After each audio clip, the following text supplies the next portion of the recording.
Live from Wisconsin, it's Play That Rock and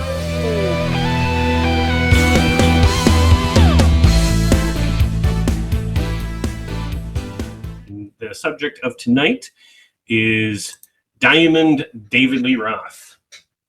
I just saw Diamond Dave at Summerfest here in Milwaukee. Since he's been on my mind since that show, because I will say that concert was also, of all the shows I saw, the most memorable.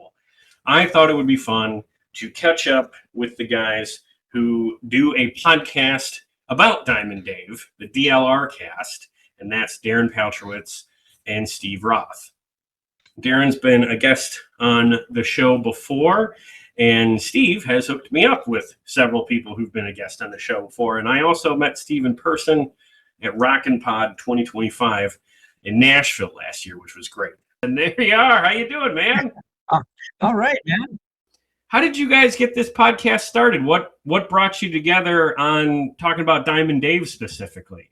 We actually started in 2020, and my day job is I'm a publicist for a book publisher, and we do a lot of rock and roll music books, as you know. Thank you. Mm-hmm.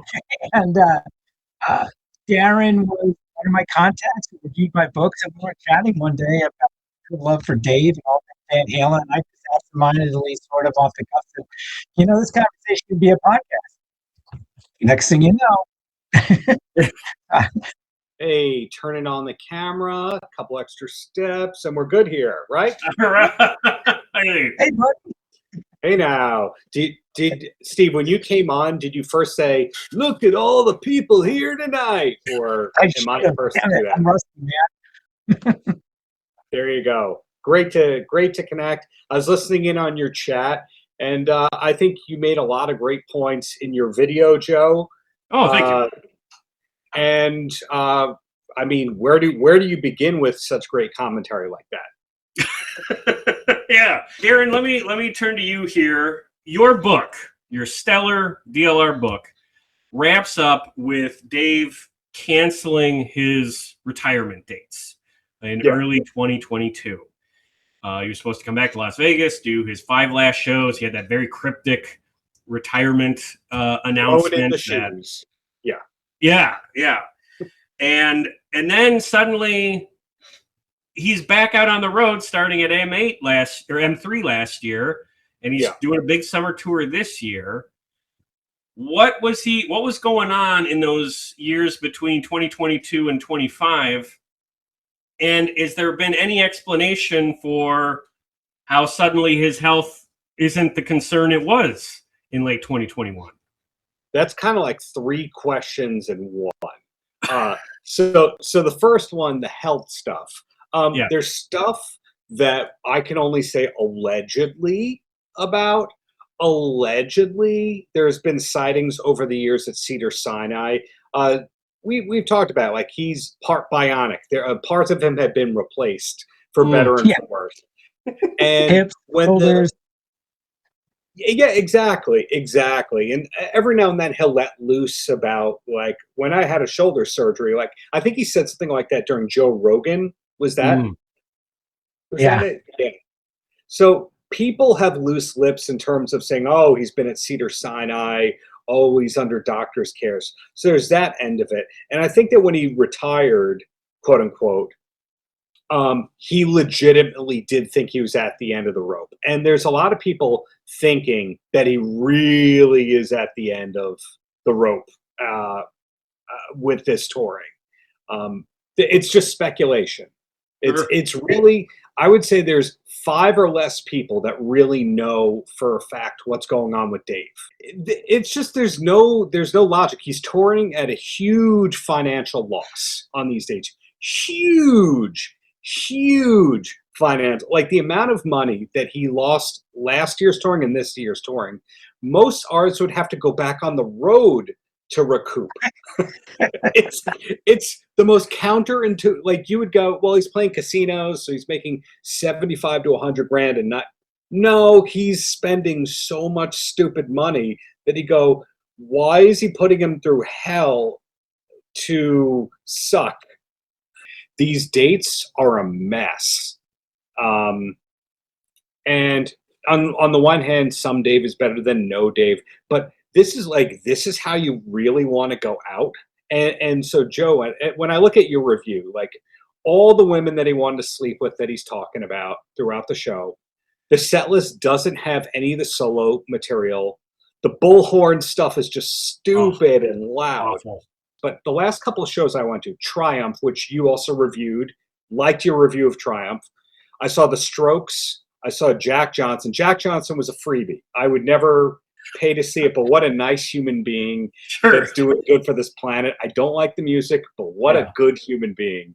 Yeah. And these people, they're not 30 years old. Like, this Triumph guys are 70-something, right? Yeah. Strokes, they're 50-ish. Yeah. Jack Johnson, he's almost 60. Their tours are not these dumpster fires like Dave. When I saw Triumph, and I'm sure you felt the same way, Rick Emmett's voice is stellar, at least for his age. Like, he sounded great. And I know, like, I'm not even trying to pick on Dave for his vocals. I just overheard people on the way out making comments about how he was singing, and I saw all the comments. And then I go on TikTok and I see anything with Dave, it's just someone in the front row videotaping him with like laugh emojis, underneath him. And, he's getting ragged on. And I can't imagine he's immune to this stuff. Like, to add to what your point about the confusion about why he's even touring, there must be so much negative feedback. Do you think he doesn't see that stuff or he doesn't care? I've heard both. I've heard really sensitive, cannot take any kind of negative feedback ever kinds of stuff. And then I've heard the Diamond Dave, it's not how you play, it's how good you look. Like, I've heard he goes between those two things. I don't see how a sober person could be on that stage and go, this is going pretty well. I don't get that. Like, if you were on that stage, Steve, I want to hear if you agree with me. If you're looking out at that audience on that stage, you have to be seeing a lot of glazed over looks and a lot of like, huh? You're seeing people talking among themselves about comps at the casino. You're seeing a lot of empty seats. You're seeing some real diehards, probably mostly, half of them very drunk up in the front row.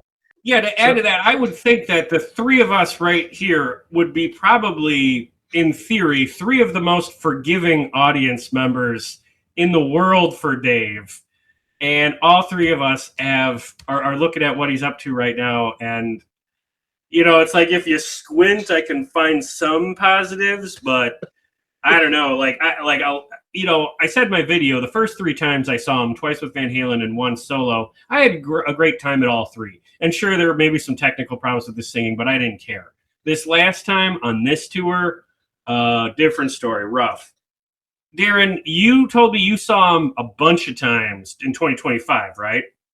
You saw him 5 times, did you say? I saw him 5 times. And when you were talking about at the beginning of your review, you said that you'd seen him twice solo, twice with Van Halen. I didn't realize you were a Milwaukee guy. I think the 3rd time I saw him live was at Summerfest 05 in Milwaukee. Oh, right on. And I was not there. You were not there. You didn't miss that much. He played DOA. Otherwise, well, fine, whatever. But yeah, I think I've in total seen him 11 times. I'm not going to say I'm ultra proud of that number. I skipped all of the area gigs on this run because I was just so disappointed with what he was doing behind the scenes and that the band lineup changed again. And if you go, the band lineup changed. Show me any musician who quits or gets fired from a gig and doesn't put out a statement about that gig. Did you see the Bob Dylan shakeup that happened in the last week? Yes, I did notice that. And one of the guitarists immediately put up a sayonara, Bob. Yeah. And then they deleted it because they probably realized, I violated a gag order right there. Do the math. Like, when people leave Dave's band or join Dave's band, they don't put up comments. And I think in this day and age, you have to, okay, whatever job you have, if you try and hog all the credit and you don't make other people look good, you don't look good. The idea is to have proteges. In wrestling, they call that like giving somebody the rub. Yeah. Like, you're on your way out, so you bring up the younger talent with you. You make them look better. It's the circle of life. Dave is not doing that for anybody. So here he is, still in the 70s, angry and fighting people and not giving back to the community that propped him up. Oh no, Darren, he came out and played with Teddy Swims 3 times. Yeah, that's really giving back. Yeah. That was tour marketing. That's what that was. They knew that this tour, yeah, that's all it was. And one of the big disappointments I have about this tour is how many dates have been canceled, and they never put out a statement to the people, hey, sorry. And you saw David Vegas in 2020, Joe. Yep. For the people who saw him in 2021 or 2022, never. Yeah, welcome to Vegas. There you go. No apologies. No, Yeah. I'll make it up to you. And like, what kind of artist does this for 50 years and never grows, never realizes, oh, I have to be better to people? And those last shows he canceled, it was really quick. It was right before it. Am I correct in that, or am I misremembering?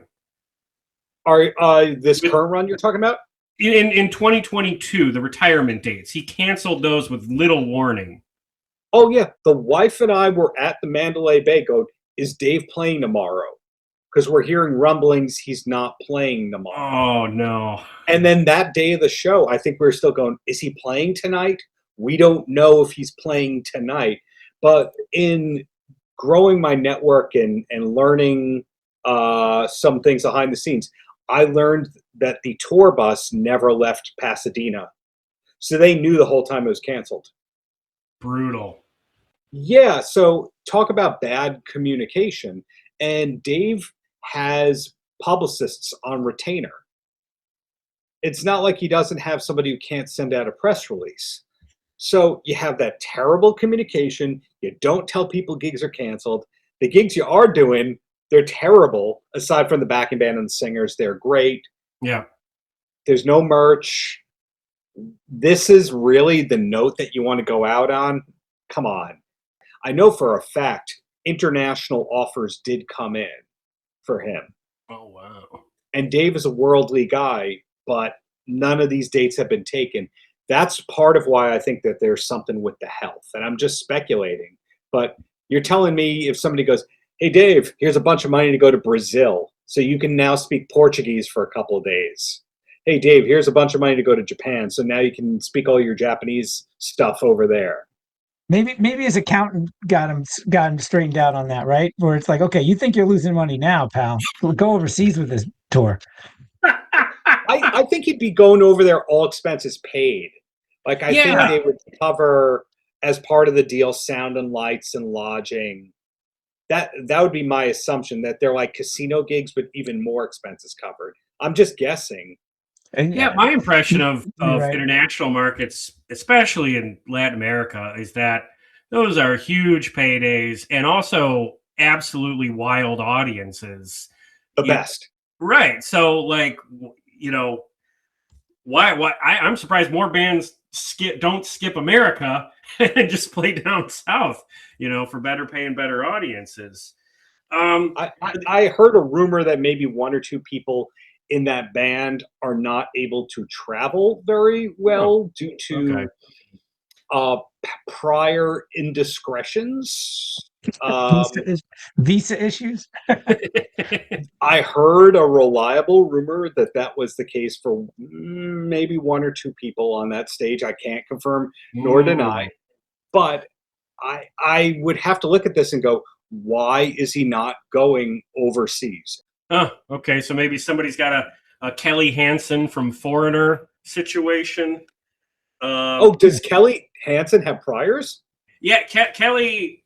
It all came out right before he announced, or right when he announced his retirement tour. Is like the guy who sang in the Foreigner musical had to cover for Kelly in the Canadian dates.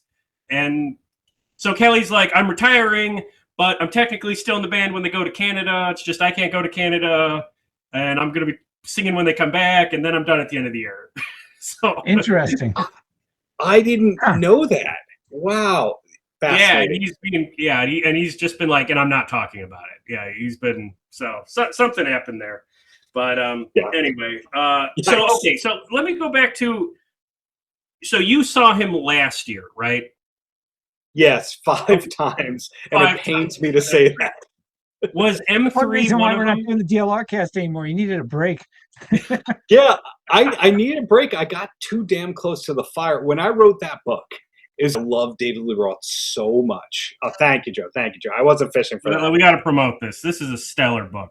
I'm not just saying that. I wrote it out of love for the guy. And then with like 2 or 3 weeks after I turned it in, one of the people I emailed or DM'd, my thing went to spam and they got back to me. And they're like, oh, I wish I would have talked to you. I worked for him from this year to this year, and I was in the inner circle. I'm like, what? And then I started talking with that guy, and I said, whatever happened to Matt Sensio? He's like, oh, he's fine. I'm like, oh, you know Matt? He's like, he's my best friend. I'm like, wait, what? And then that person is a gateway to that and that and that.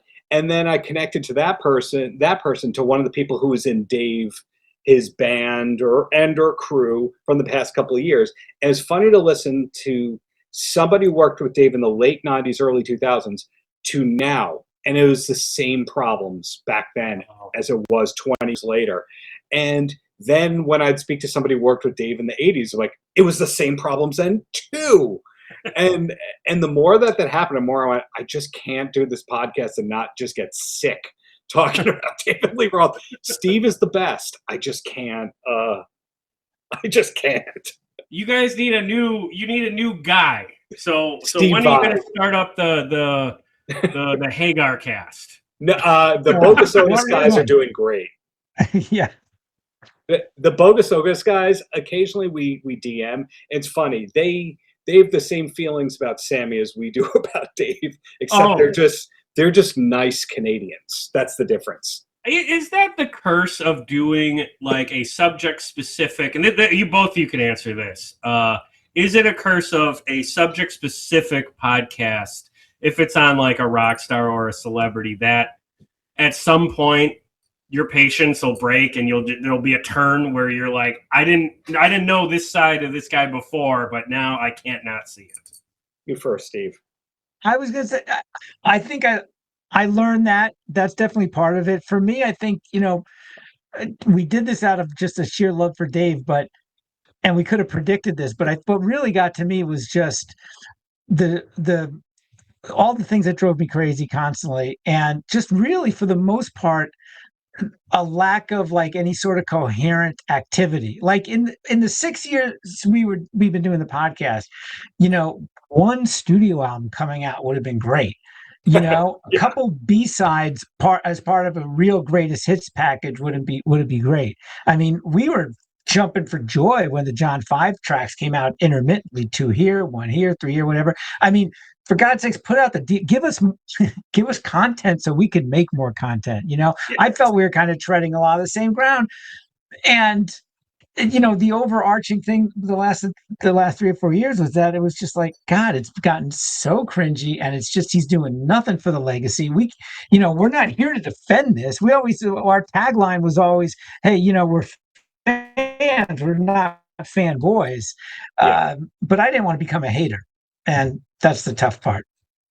Yeah, that is a good point. Yeah. So what you were saying towards the end there, Joe, there are some artists that it would be impossible to dig up dirt on them. Jack Johnson being one of them. Oh. I'm not saying I want to do the Jack Johnson podcast. I definitely don't want to do that.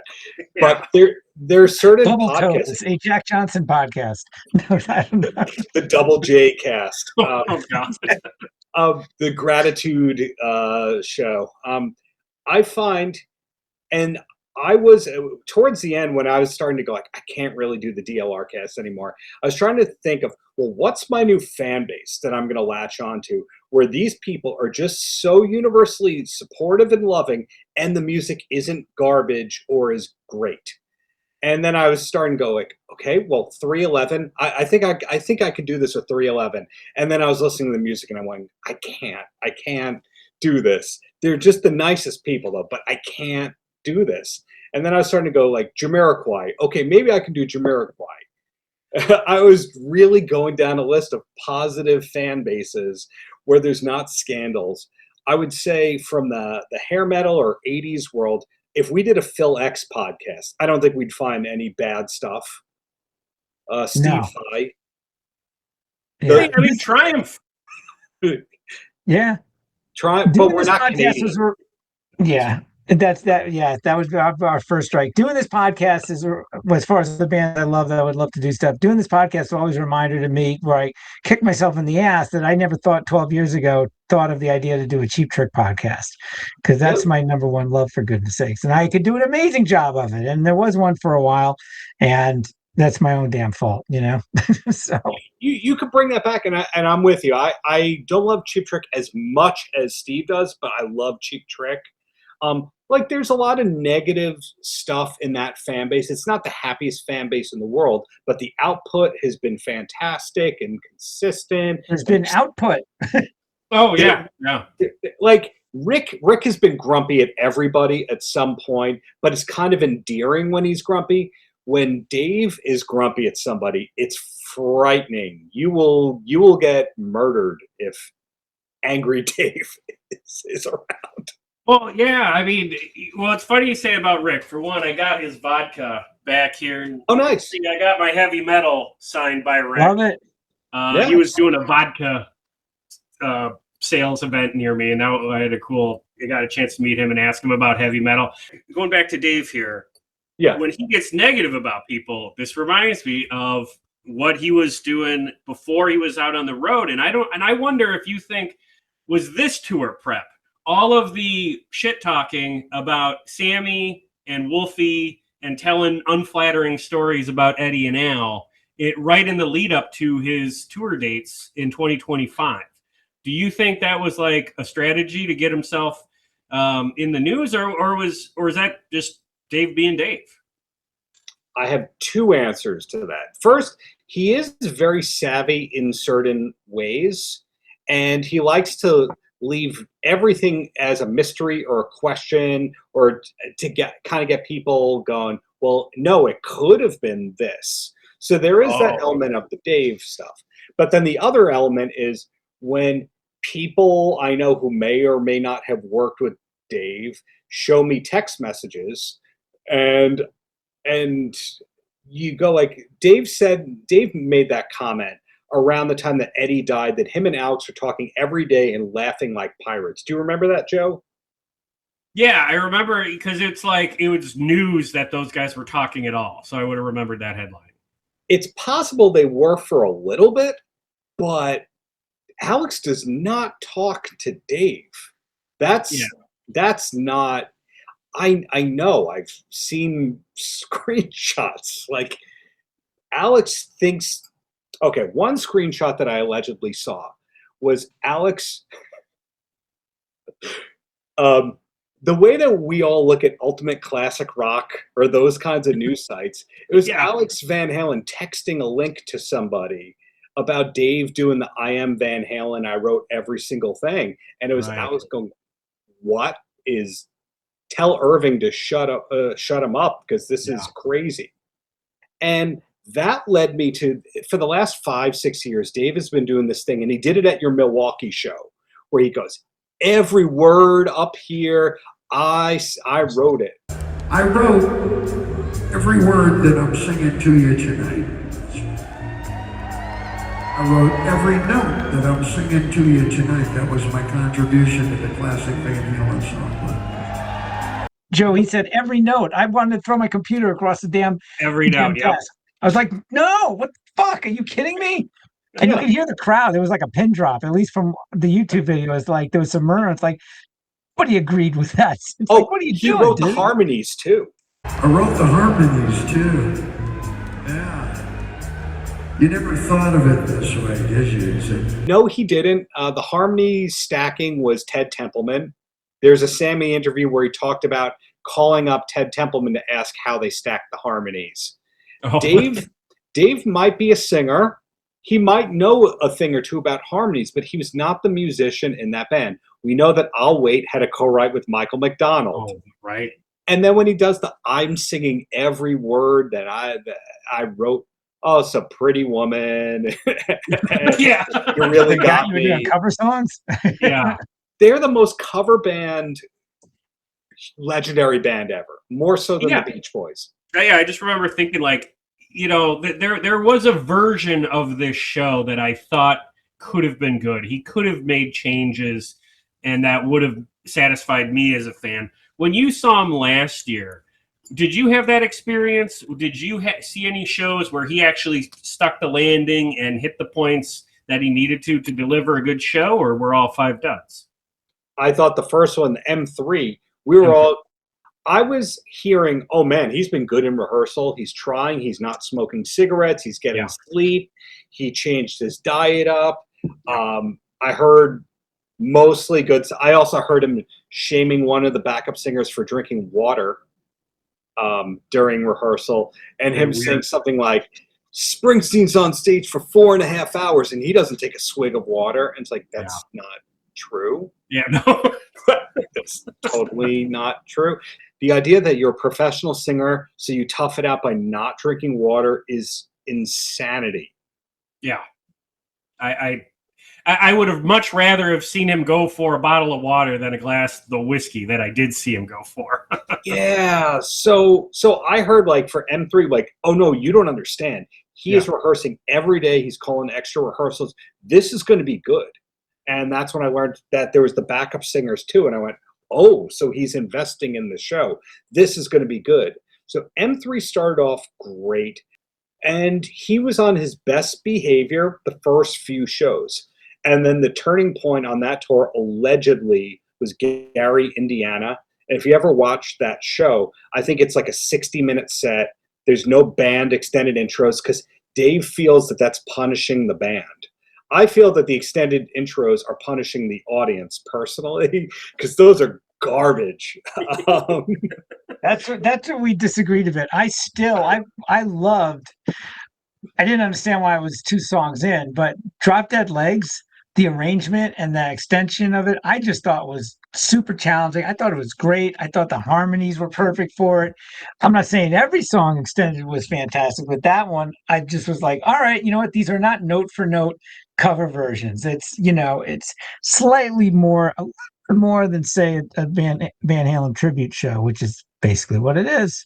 Yeah, the Gary, Indiana show was a turning point. And the show before that, which I was at, the Pennsylvania show, I think I have the geography correct on that. People saw it. Ramses may or may not have seen it with his own eyes. Dave spitting at the keyboard tech in clear view. And I think that keyboard tech was sacked shortly after that.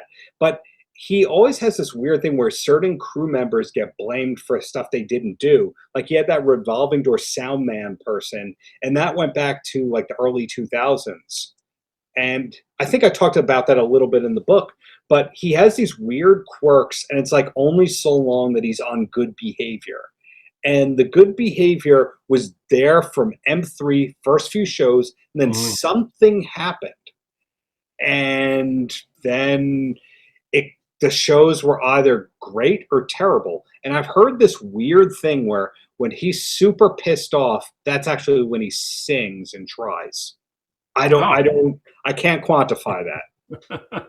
What changes did he make from last year to this year that you've noticed, and were they positive or negative? Different keyboardist, different bassist. The number of backing singers changes from gig to gig. One of the background singers, I think, is a reverend, or he's some kind of minister. Clergy. Yeah, minister, I think. Okay. So some shows have 3 backup singers, some have 5. That just keeps weirdly changing. Then one of the 2 band members who changed ways was the music director, the MD as they call it. So that changed for Sean McNabb to come in, and I don't know the name of the keyboard player who replaced Danny Wagner. So the lineup changed. Morale definitely changed, allegedly, maybe, possibly behind the scenes. A couple of the songs in the set list changed. Ice Cream Man wasn't there on the 2025 tour. Oh, okay. I don't think DOA was there. He's done that at a few shows. Did he do Atomic Punk with the bullhorn when you saw him? Yes. Every time he took the bullhorn out, my wife was not pleased. You were not the only one. I was telling Steve, I brought my girlfriend to this past show, and when he was doing Atomic Punk, she had, her hands over her ears. Yeah. And when he was done, she looked at me and she's like, "Is it done now? Was that the last song?" And I'm like, "No, he's got 4 more." And she was like, "I'm gonna wait up top," and then had enough. Even with earplugs, it is a loud show. And somebody told me something from this tour. There was a Michigan show. I think there were supposed to be a few Michigan shows, and some of them got sacked. I think the Michigan show was a casino show. Somebody told me that the Michigan show, and this was a person who was there, who was reliable, that attendance was so bad that there was somebody outside the venue going, "Anyone want free tickets? There's a rock show. There's a rock show." And so a bunch of senior citizens were going in. And I don't mean Van Halen fans of a certain age. I mean casino senior citizens were going in and like, it's too loud. Like that, like hands over the ears. They were visually seeing that and going, "Oh, this is bad. This is bad." I may or may not have been gloating a little bit when I was looking at the empty rows of seats at a lot of these gigs. And the reason I laugh is because this is a guy who thinks he knows better than everybody. He doesn't take feedback from people who could tell him, "Do this, don't do that." Yeah, we know you're a legend. We know you've been doing this many years. But Dave, you don't own a smartphone. You don't do email. You don't have social media. Young people don't know what Van Halen is. You got to listen a little bit. You have to hire a proper social media manager. You have to hire an archivist. You have to let other people handle your affairs. You can't just do everything yourself or let Jerry do everything. Jerry is not a social media person. So the legacy stinks, and this whole selling his catalog thing, I had to keep my mouth shut about that for 6 or 7 months. He sold the catalog, he got the check, but he never greenlit the press release. Like, he disagreed with what was in there. He's like, whatever. And then one day he just did that interview and goes, "I sold my catalog, I'm rich now." And it was so secretive that I asked somebody that worked at the Azoff company, and they're like, no, we didn't buy the Dave stuff. And I'm like, "You bought the Dave stuff?" He goes, "No, he didn't." I'm like, "No, I know what I'm talking about. Azoff, no, we don't have the Dave stuff." What organization benefits from that secrecy? Nothing makes sense, Joe. It's crazy. I go to the show thinking that the stuff cannot get more chaotic, and I'm talking to you guys, and it's even more chaotic off stage. Okay, I have a couple of true false for both of you guys. Steve, we're going to start with you. First, true or false, and you can elaborate if you want. All right, true or false, in the post-retirement years, is the best press Diamond Dave got, was his best press Bill Hader telling stories about him on Conan's podcast? Henry Rollins was going into a morning Zoo Crew interview, and David Lee Roth was coming out, so it's 6 in, and David Lee Roth's got this long, beautiful coat on, and Henry Rollins is like, "Hey man, I just want to say I'm a big fan and everything," and David Lee Roth goes, "Oh man, you want a drink?" And he opened up the can, and it was lined with beer. And Henry Rollins is the most straight edge guy around. He goes, "No man, I don't want to drink." And David Lee Roth went, "What's the matter, man? You got school tomorrow?" That was absolutely the best. I mean, he had a viral moment thanks to Bill Hader. I mean, that is just it. That had me laughing for weeks. I had friends of mine that I hadn't, we hadn't talked about Dave in ages, podcast or not, was like, "Dude, did you see this?" I mean, we were imitating Hader, imitating David Lee Roth. I mean, that was a little viral moment he had there, and it was real, and it was funny, and it was you know, it didn't make it. You know what it did? It kind of burnished him a bit. It didn't make complete fun of him. You know what I mean? It was like that's exactly what Dave would do, whether it's true or not. That not only sounds like that sounds like Dave. Hey man, I've been up since the '80s. You know, whatever it was. Yeah. You know, we says those things. Darren, how about you? Can you think of a single moment that was better for Dave in the last 5 years or so? Well, I loved what you're talking about, the Bill Hader. I loved the second part of that, which is Bill Hader impersonating the Van Halen brothers and going, very disrespectful to Beck. And then you hear Alex Van Halen going, yeah, very disrespectful. I have a few friends that every now and then will just text each other like, very disrespectful to Beck. No context, just that. But is there a better date? Well, why do you think about that? The funny thing is like I say it's genuinely good press because in that moment, Conan says, isn't it great when people are who you want them to be? I love it when people are who you want them to be. At all times. That always made me really happy. And the Dave in that story is who all of us want Dave to be. But we're kind of seeing a different Dave now. So I'm trying to think of whether the better thing from him or for him, and this ties in with like I haven't talked about this on any podcast. So I don't want you to get your hopes up, but you know how Dave was the EMT for those couple of years in New York City, and people like generally spin that to he was giving back to the world and. He cares so much about people, and that's why he did it. It was a promise to his father. Like, they do those stories, and, he's just this curious guy. He worked as a hospital orderly when he was in high school. This is just what he wanted to do. He's so smart. He could have been a doctor. And that's what we've been saying this whole time. And a couple of weeks ago, I was interviewing the Rolling Stone senior editor or senior writer, Paul Solteroff. He's a top journalist, investigative guy. And he out of nowhere, when I was interviewing him, brought up Dave. And he didn't know about what I cover. And he said something like, I'm the guy who Dave called to follow him along in the ambulance because he wanted me to do a story. And I'm like, wait, what do you mean? He's like, well, when Dave was an EMT, they asked me for Rolling Stone to like follow him. But I guess the bureaucracy or the state got it shut down. And when I hear that, that tells me he was doing this for publicity. Mm-hmm.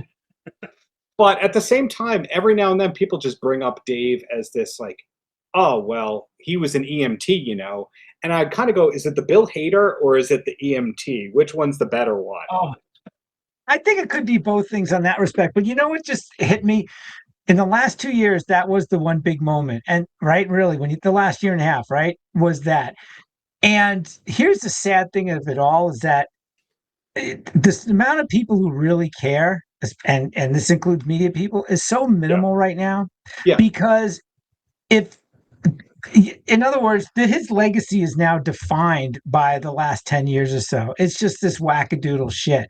And the fact that, really, I mean, these shows are not good. But even you would think that would be a great angle for a rock website or something going, this was the worst, a bigger pickup just to kind of, negative for click and rage bait, right? Yeah. Yes.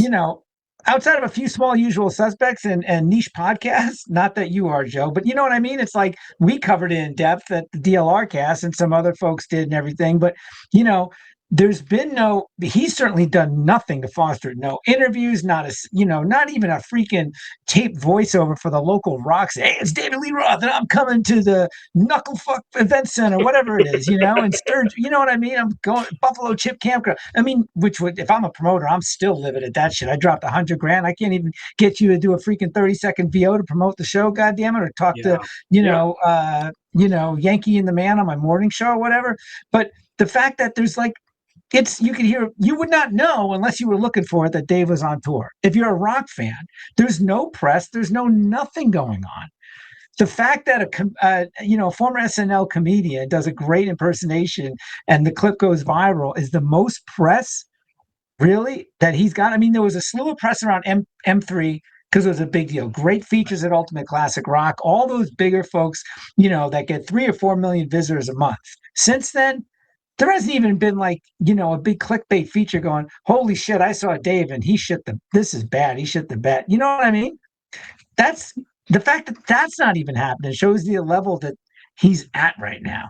There was the Teddy Swim stuff, because it looks like he did 3 or 4 quick interviews in a day or two different like Saturdays. Yeah. So he did the 2 chats with the LA Times guy where he just talked at him. I think he did a spin, maybe a Rolling Stone. There was like 4 or 5, and it always comes back to like, this outfit, I got it from Nudies Western Wear. They did the Roy Rogers movies. And you go, Roy Rogers, Steve, you know this better than me. How long has Roy Rogers been dead for? 40 years? As long as I've been alive? Did he die in the 60s? I mean, Roy Rogers, like, that's not appealing to anybody. Even people like Westerns would be like, that's too old for me. But like Ozzy's book that came out posthumously, which is actually much better than you'd think it'd be, slags Roth in it. It's like, what a weird guy. We didn't spend any time with him. And then Dave, like, he dies, and Dave's like, my good friend, this is from my good friend Ozzy Osbourne. Y'all heard of Ozzy? Ozzy Osbourne? Oz the Osbourne and I were great friends. Ozzy and I got along like Buccaneer pirates. Oh my God. One of the reasons I'm concerned about Dave is he doesn't have friends. And I say that because people behind the scenes will talk about that. They're like, the man doesn't have friends. He doesn't have a boyfriend or a girlfriend or a spouse or a partner. He's just this like alone guy who's used to like hiring people and then at a certain point firing people or making them want to quit. And so if he's doing an interview, people are glazing over, and I don't know if he notices. He is allegedly on the spectrum, which maybe I am too, but a lot of people are who are entirely functional. He's a next level person with all that. So like, he could have capitalized on Bill Hader and Conan. He could have capitalized on the John Mulaney thing. Steve, right? It was Mulaney. Oh yeah. There was that one. That Mulaney Netflix show. Yeah, he asked him to be like his Paul Schaefer, his band leader, his sidekick. And he just said no. What? And so that makes you wonder, how many things did he turn around or turn down rather? Because like, for example, Bert Kreischer is a big fan, and Bert Kreischer tells the story of like when he was just starting to get famous in like 2000s, Dave recognized him in a bar and bought him drinks. You have to think that Bert Kreischer now has money and goes, wouldn't it be rad if Dave introduced me on stage one night? It'll just cost me $60,000. Yeah. There had to have been lots of those things. The kitchen sink tour was not the only lost opportunity. Yeah, I believe that. Well, I mean, just talking about podcasts, I mean, you would think, being the talker that he is, that he would be ripe for just the podcast sphere so he could do his shtick with Bert Kreischer. And, and it seems he likes Rogan. Well, why not hang out with all of Rogan's crew, He does. He likes all those people, even if he's politically. He doesn't talk about his political beliefs. I know that's a relief. It's a relief that he keeps it inside. He is anti-Trump, but he doesn't go public about that. Yeah. That's not something that people know, even though that they hung out in the 90s. But there's like so many lost causes. And if you look at John 5 is the most popular he's ever been, and he didn't capitalize on that one either. He turned down the stadium tour with Motley Crue. Right. He turned down, what are other things he turned down, Steve? Anything coming to mind? You hit the big ones. I was just flashing back to how incredulous I was, and what a perfect opportunity, timing wise, location wise, the person, the platform in John Mulaney. I mean, come on, a show that glorifies California, even if he couldn't, even if he couldn't be part of one episode on the panel, let alone be, the Andy Richter sort of guy there or whatever. You know what I mean? I mean, just that, you know, there's nobody who tells him no, but there's also nobody that tells him why he should say yes. Yeah. And so then the few things he does choose, like coming out to 3 Teddy Swims festival appearances where he is the oldest person in sight. I'm not trying to be ageist. I'm just saying, when you were 20 years old, 18 years old, did you want to look at or hang out with 71-year-olds? It was total. He would have been better served to go on Eddie Trunk, as much as he doesn't like Eddie Trunk, than he would to do the Teddy Swims thing. And then that Armin van Buuren Jump EDM remix from 2018, 2019. I remember that. Yep. What was that? Why was that a good idea? He's done more to burnish his freaking EDM and dance, credentials than he has anything else. It's like, this is an audience that does, if they do know you, they're laughing at you. They don't care otherwise. And all that goes back to almost 20 years before that. There's a story which you could find, I think it's on the BBC, of him trying to approach the Chemical Brothers for a collaboration, and them flat like, no, of course not. And then him doing the song anyway and like making it a co-write. And it was just basically him talking over a Chemical Brothers song. Mm-hmm.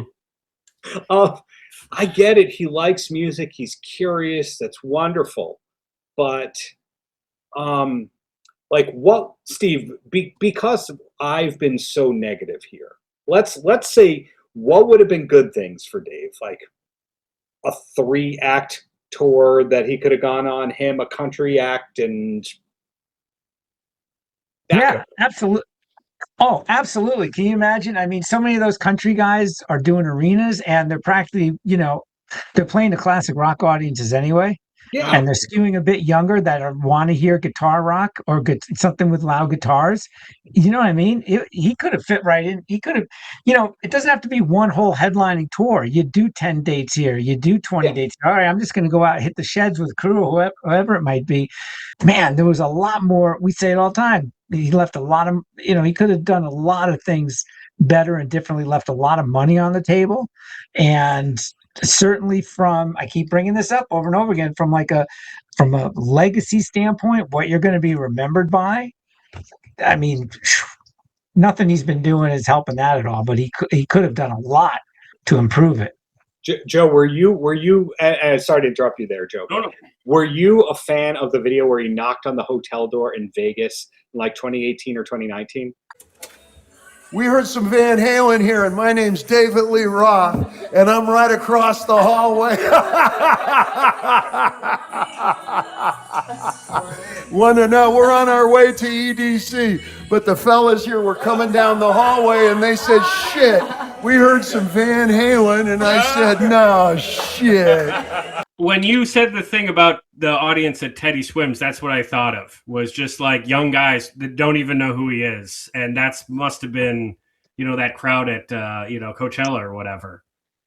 Yeah, that one was a Vegas, I think it was Electric Daisy Carnival before COVID, where he knocked on the door like, I heard you like Van Halen. I am Van Halen. Sorry, man, we'll turn it down. I think your dad's at the door. What? Yeah. I mean... And he's the one who uploaded that. Yeah. And then you hear Jerry in the background going, oh, they loved that. You made their night. That was brilliant. They got a big kick out of that. They're still laughing. They got a big kick out of that.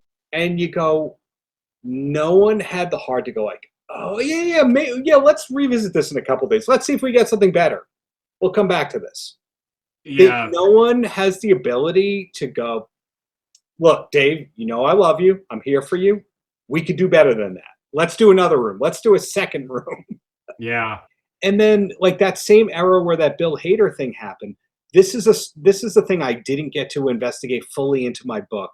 But supposedly he made the John 5 album as a backup plan in case Van Halen tried to mess him over with a different kind of truth. Oh. He thought that what happened with the early 2000s demos and the 96 thing could happen again. So it's like, all those guys are just so paranoid, yet they're making the happiest, most good times party music ever. And it's like the Beach Boys. They all hate each other. Right. Why? There's enough money to go around. You're not competing with anyone. It's all good. And so I just think that a final tour from Dave, and I'm presuming it's a final tour, it's a victory lap that you'd think he'd be positive and relaxed about. And instead, it's like the worst thing he's ever done. Yeah. I go back and forth about whether Dave is off the charts talented or just stood next to the most talented people and knew how to selectively edit. I go back and forth because obviously when you're next to Eddie Van Halen, he was the genius. But if you look at what he was able to accomplish on Eat 'Em and Smile and Skyscraper, he was the show. He was singing great. The creative was great. He was pretty prolific. The image was cool. There was no scandals. All the bad stuff he was doing behind the scenes stayed behind the scenes. And so he was just like a monster creator. He was amazing on every level. And then the wheels start to fall off, I would say, around A Little Ain't Enough. And you go, why? And that's because he didn't really have a manager that was an equal, and he didn't have a star guitar player that was an equal. And he was buying his own weed.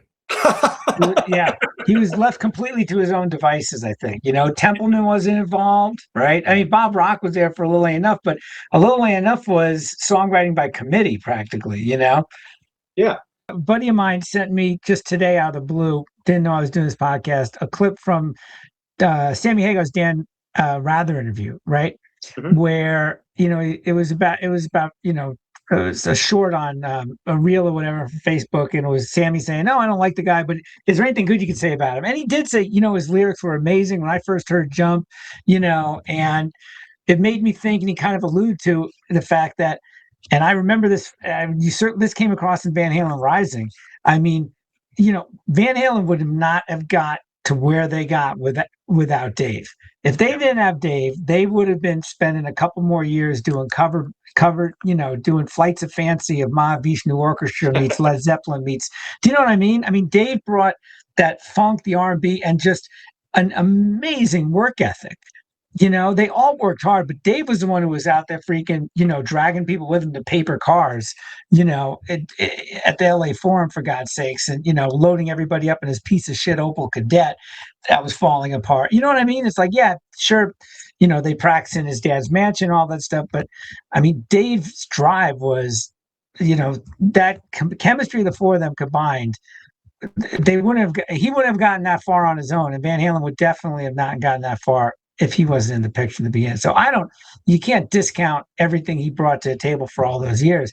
It's just, you wonder what the fuck has happened the last 30 years now. To piggyback on that, it starts off like he's the cool teacher who's 24, 25 years old and is like the kids and has all the tricks down, but then they're doing the same stuff when they're 48, 50, 55.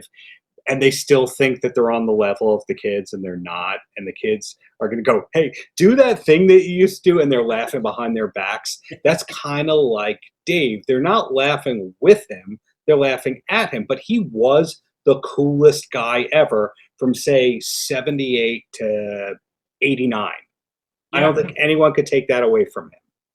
No, absolutely not. Yeah, and I agree. He definitely, Steve, the way you're saying, though, there was a vision. He was the visionary of the band, too. Okay, and I'm glad you brought up Sammy Hagar, because this is my last true or false question for both of you. Steve, we can start with you. True or false? I mean this genuinely. It's a genuine question. True or false? Sammy Hagar chased Dave out of Vegas. So Dave comes back for his retirement tour, or his farewell, his last dates. He announces his retirement, and in there, I remember him saying, "I'm going to be the king of Las Vegas." Cancels all those dates. A couple years later, Sammy Hagar moves in, does multiple residencies there. Dave never returns for those residency dates. And now Sammy, at least for rock and roll, seems to be the primary rock artist that you would go out to see at a Vegas residency. That's my read of it. I hadn't thought of that. I don't know if there's a one-to-one relationship, but Dave's ego, I think, is so fragile. It could have that, if he was aware, that could have played into it. Yeah. Do you know what I mean? Where it's like, okay, this is going to be a constant comparison. But then again, you know, virtually everybody's either has done or will do some sort of residency in Vegas. I mean, Dave was the originator. He did it in '96, for goodness sakes. Oh, Yeah. I'm going to say there's a little bit of truth to that, in that Dave did start to talk about how Vegas was the forefront of culture and it's where all the cool things are happening and all that. I think that the amount of money that Sam makes for a Vegas gig is multiples more than Dave based on the class of the venue. House of Blues, which you've been to, it's a club. It's like a 1,1700 cap club at best. This Park MGM is like a 3,000 to 8,000. Like, I think Bruno Mars and Katy Perry have played there over the years. It's just multiples more money. It gets advertised on the Strip. It's mainstream. Whereas Dave is playing Santana, Joan Jett, Wolfgang Van Halen. That's what plays there. That would not be a good comparison, press media-wise. That'd be pretty glaring. Hey, Dave's playing, the 13th or the 20th, but just last month, Sammy was here doing 3 times, doing yet another residency at such and such an 8,000 seater. I mean, that would be a press angle you don't want. But I will say, I think you have a point there, Joe. Sammy did make it over to England for this run. I think he has a thing in the back of his mind of, I am Van Halen. And okay, on that, this is my last question for both of you, and whoever can go first, whatever comes to mind, 'cause this is kind of a big topic, and that's why I want to close with it. Because, Darren, when I interviewed you, you were the first person who made me realize that the Van Halen legacy is on the decline. Yeah. So when you think of the 4 guys who are still out there, and I'm pairing Mikey and Sammy together, the 4 camps, who is doing the most to protect and grow the Van Halen legacy, and who is doing the least between Dave, Alex, Wolfie, and Sammy and Mikey? Steve, do you have an easy answer? Well, I'll tell you who's doing the least, and that's anything under the Van Halen banner, from a website to Warner Brothers. Do you know what I mean? Excellent. My goodness, the fact that they can't come up with anything out of the vaults through any sort of reissues. I mean, we get, yet another, remastered this or whatever. I mean, give them a B+ for what they've done with the Sammy stuff. But even that is just not that great. It's just kind of retreading the same tired ground again. I would say, in terms of humanity, Michael Anthony's doing the most, because he's willing to perform a song he's willing to do a Dave era track or 2 live and then actually play the stuff live. He'll do interviews. He got his hot sauce into Happy Gilmore 2. He's not afraid of publicity. If you go, hey, Mike, do you want to come up and do a song at this wedding? He'll probably go, sure, man, that'd be fun. So by the spirit, yes, but I don't think he has a tremendous reach on social media.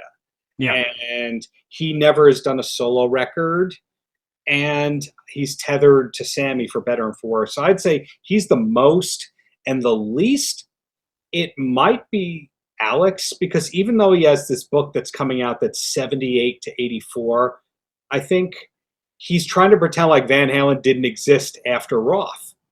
Yeah. That's so curious too.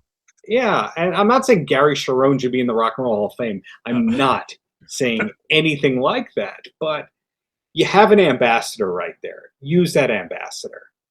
Oh yeah. They never cashed in those legacy cards. They never did the merchandise. And so they're just ending at a low point, like a whimper, kind of like Dave, the solo artist. Mm-hmm. Yeah. Yeah, and then the last guy is Wolfie, who's doing his own thing, of course. And the day he starts going out as, small print Wolf and large print Van Halen, right, and doing like Panama and all the Van Halen songs, that's going to be a sad day for me, because that to me is like, oh, he's thrown in the towel on creativity. I'm calling 5 years from now.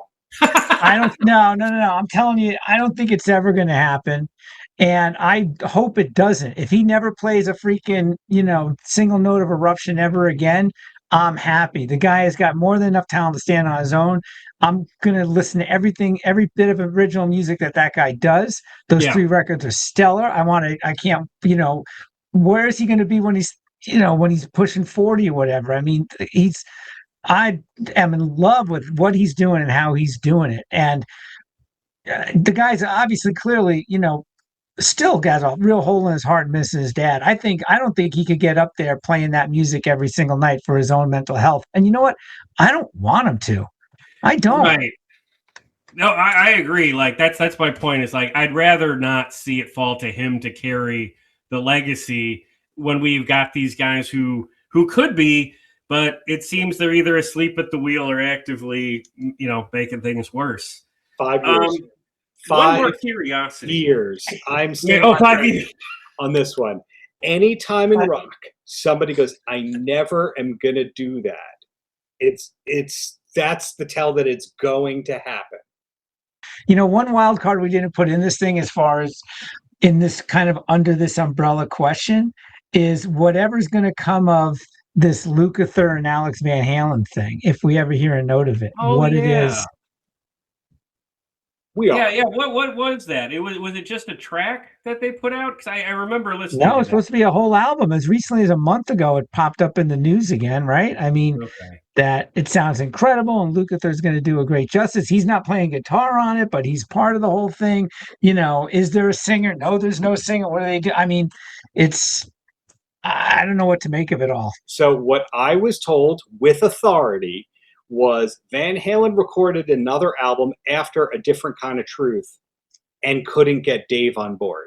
Right, that was a news piece last month. So basically there was most of an instrumental album done, hence why Alex is saying, oh yeah, Wolf played bass on some of it. This is part of that. There's a lot of other scraps. I do believe that they categorized or they archived them at a certain point in time. They're just not public about it. But what I hear is Alex is a great, great family man who has friends, who has hobbies, who doesn't care to dwell in the past too much. So he's not fast tracking this as a desperate person who needs the cash. Well, here's a comp. If this Lukather Alex Van Halen record actually does, see the light of day, is a best case scenario that it turns out like that last Pink Floyd album that was all instrumentals. Was that the final cut or no? It was like Endless River or something. It was not that long ago. Yeah, where it's Pink Floyd, but it's Pink Floyd ... question mark. Like I guess is that a best case scenario for this Lukather collaboration? Like it's not bad, or do you think there could be something really special on there? I suppose if it's Eddie's guitar, that's reason enough to listen to it. And Alex's drums. I mean, if it's the two of them on it, that's enough for me. I'll be, it saddens me what could have been. Yeah. As great as it might be, it's too late. It's way beyond its expiration date. If Eddie died in October 2020 and we're coming up on those 6 years, it's too late. Yeah. The only ways to really fix this are a lot of shirts at Old Navy, a couple more commercial placements, and some really good reissues. Some real take a page out of biopic. A biopic, a Broadway musical. Oh God. A proper Experience Hendrix style touring show tribute. Like Greta Van Fleet and whichever bands are big at the moment going, yes, we grew up on this band and we love this band. Otherwise, it's dead and it sells at most 25,000 copies. I'd rather have a real documentary or even just a 75% documentary where, it's not warts and all. And, some folks had right of final refusal and all that stuff versus a biopic. Oh, biopics drive me nuts. Yeah.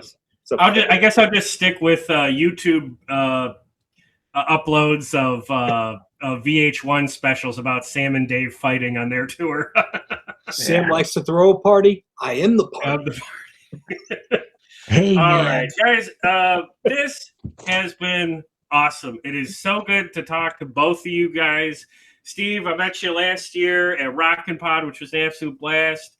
Darren, I can't say enough good things about your book. Like, despite all the fun we've had at Dave's expense, I still love him, obviously. I still love the music. And as someone who's still a fan, that book is a must read. So that's a great piece to have. And let's do this again sometime. I had a lot of fun tonight, guys. It was good seeing you both. Yeah, same, man.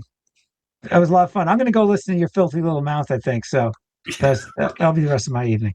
All right. Well, okay. Well, you guys have a great holiday weekend. Take it easy. And for God's sakes, pick a new artist you can do a podcast about. I'll be tuning in. Ingve Cast coming soon. Ingve J Cast. All right.